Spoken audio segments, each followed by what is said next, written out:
अखण्डमण्डलाकारं व्याप्तं येन चराचरं तत्पदं दर्शितं येन तस्मै श्री गुरुवे नमः।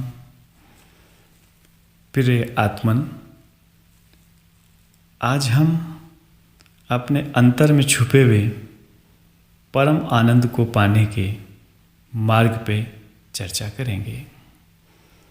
संपूर्ण प्रकृति में एक संगीत, एक नाद छुपा हुआ है जिसमें उपचार भी है और आनंद भी है। भोर काल का समय चहकते पक्षियों का संगीत भोर का आनंद उत्सव है।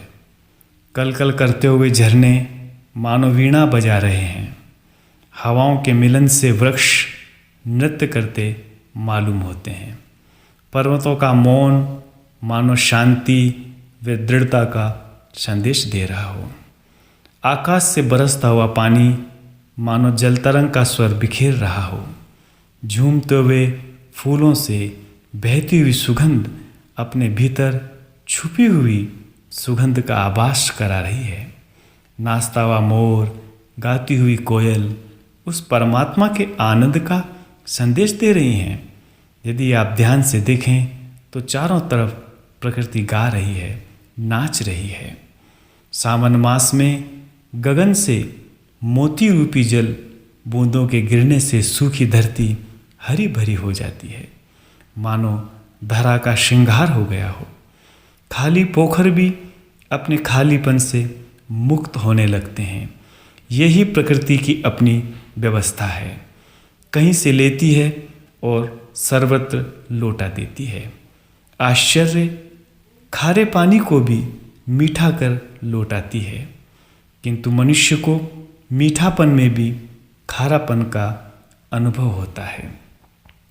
चारों तरफ प्रकृति के उत्सव को यदि हम आत्मसात करने का प्रयास करने लगते हैं और जीवन को आनंद का उत्सव बनाने लग जाते हैं, तब सभी को परमात्मा ने आनंद का एक बीज दे करके भेजा है। यदि हम उस बीज को पोषणता प्रदान करें, साधना प्रदान करें, ध्यान प्रदान करें, तो हमारे अंदर मोती रूपी आनंद प्रकट हो जाता है। 1990 के दशक में हिमालय के अंदर देवप्रयाग के आसपास कुछ साधना काल में अनुभव हुए। उस समय एक गीत, एक आध्यात्मिक पंक्तियों का रचना हुई थी। आज उसी रचना को आप श्रवण करें। श्री महाप्रभु के तेज का कैसे करें बखान, सहज समाधि ही भली निज रूप को जान। जो प्रभु के भी प्रभु हैं, जो ईश के भी ईश हैं, जिनका तेज चारों तरफ व्याप्त है, उनके उसका बखान किस शब्द से किया जा सकता है। सहज समाधि ही भली निज रूप को जान। जब हम प्रयास करते हैं, जब हम चेष्टा करते हैं, जब हम ध्यान करते हैं, तो जब सहज अवस्था के अंदर हम अपने भीतर छलांग लगाते हैं, तो हम जो अपने होने को है, जो हमारा निज रूप है, जो हम हैं, उसके आसपास पहुंचने लगते हैं। गुरु घाट पर बैठकर क्या सोचे तू बावरी, छोड़ जगत के गीत को हरि दर्शन को पावरी। गुरु के घाट पे बैठ करके, गुरु के सानिध्य में बैठ करके, गुरु के समीप बैठ करके भी, हे आत्मा रूपी बावरी, तू क्या सोच रही है? छोड़ जगत के गीत को हरि दर्शन को पावरी। बहुत गा लिया जगत का गीत, खूब गुनगुनाया, खूब दुनिया के गीतों से, शब्दों से अपने जीवन को भरा। अब तो हरि दर्शन की तरफ चलो। अब तो ईश्वर को पाने का उपक्रम करो, माध्यम बनाओ।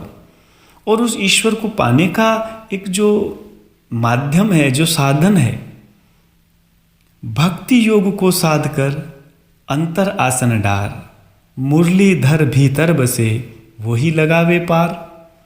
भक्ति योग का सहारा लेकर के, भक्ति की सघनता में छलांग लगा करके अंदर आसन डाल, भीतर बैठना पड़ेगा।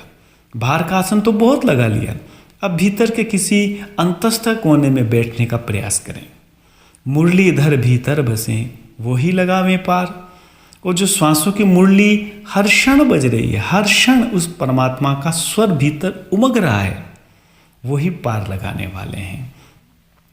चंदा बसे आकाश में, फूलन में बसे सुवास, गोपी कहे गिरधर से पिया मिलन की आस। जिस तरह चंद्रमा आकाश में व्याप्त हैं, फूलों में जिस तरह सुगंध बह रही है, ऐसे ही हमारे भीतर अनंत प्रकाश है। ऐसी एक सुवासा, एक सुगंध भीतर उमगती है जब हम साधना करते हैं।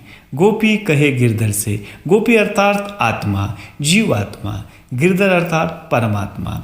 जीवात्मा परमात्मा से कह रही है कि पिया मिलन की आस। जब हम समाधिस्थ होते हैं, जब हम ध्यानस्थ होते हैं, जब हम भीतर छलांग लगाते हैं, जब हम भीतर आसन लगाते हैं, तो फिर जो वर्तूल है, जो शक्ति है, उसका कार्य आरंभ हो जाता है। फिर हमें कुछ नहीं करना है, बस हमें तो आसन लगा करके बैठना है।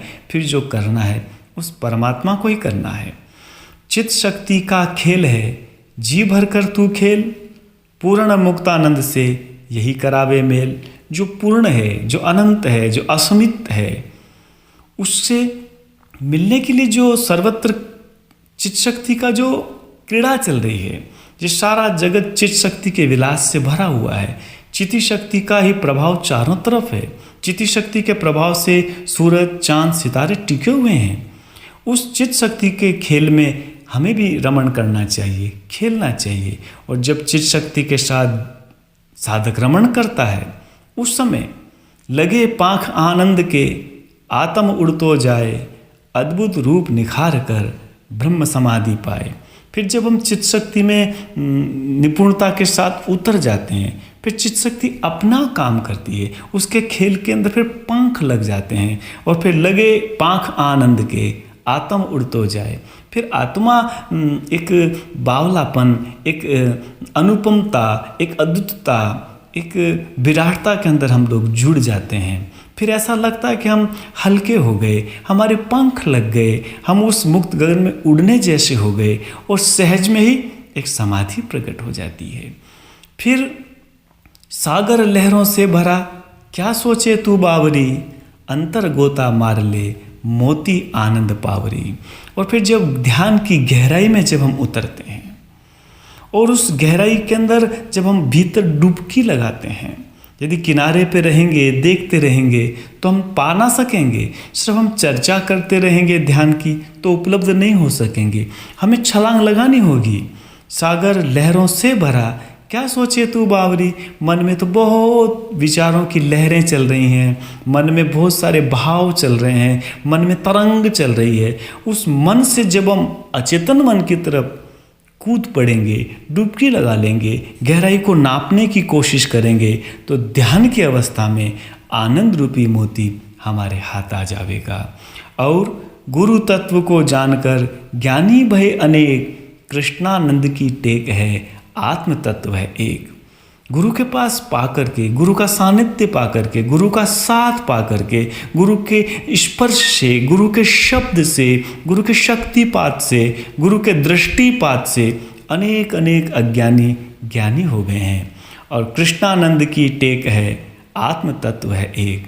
बात कहीं से भी आरंभ की जा सकती है, क्योंकि जो परमात्मा है, जो ब्रह्म है, जो ईश्वर है, वो एक ही है, दो नहीं हो सकता। इसलिए जीव को अपने ध्यान की गहराई को नापना चाहिए। शायद ध्यान की झील में कुछ मोती हम पा सकें, चुक सकें। ईश्वर हम सब पे करुणा करे, ईश्वर हम सब पे दया करे। प्रभु आपकी जय हो, प्रभु आपकी जय हो।